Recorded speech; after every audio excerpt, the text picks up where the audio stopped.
ایک یہودی کے پاس ایک مسلمان ہیرے تراشنے کا کام کرتا تھا جو اپنے کام میں ہنرمند اور حد سے زیادہ ایماندار تھا۔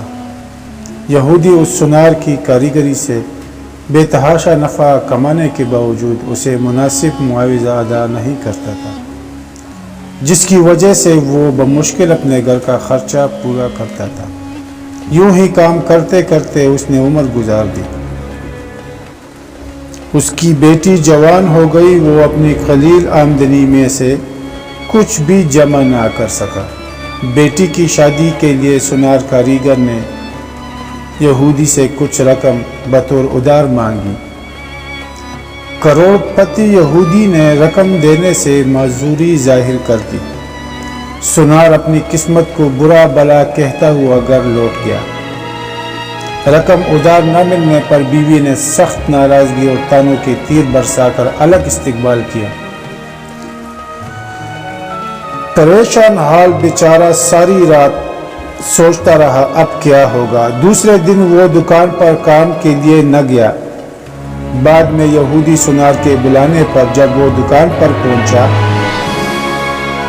تو اس کے ہاتھ میں ایک تیلی تھی جو اس نے یہودی کے سامنے کھول کر رکھ دی۔ اس میں قیمتی ہیرا دیکھ کر یہودی سوالیہ نگاہوں سے کاریگر سونار کی طرف دیکھنے لگا۔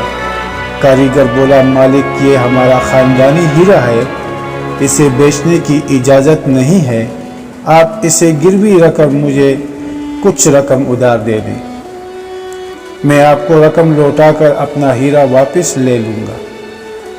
یہودی راضی ہو گیا۔ مسلمان کاریگر نے قرضے کی رقم سے بیٹی کی شادی کر دی، پھر دن رات کام کر کے قرض کی رقم آہستہ آہستہ ادا کرنے لگ گیا۔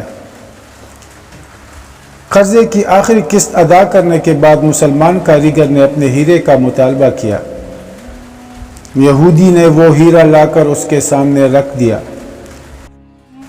ہیرا تراشنے والے کاریگر نے ہیرا لے کر پانی میں رکھ دیا۔ دیکھتے ہی دیکھتے ہیرا گل کر ختم ہو گیا۔ ہیرا تراشنے والے کاریگر نے کہا، مالک یہ مصری کی ڈلی تھی جسے میں نے اپنے فن سے ہیرے کا اس طرح سے روپ دیا تھا کہ آپ جیسا سونار بھی دھوکہ کھا گیا۔ آپ نے میری عاجزی اور درخواست پر قرضہ نہ دیا، جس کی وجہ سے مجھے یوں آپ سے رقم نکلوانا پڑی۔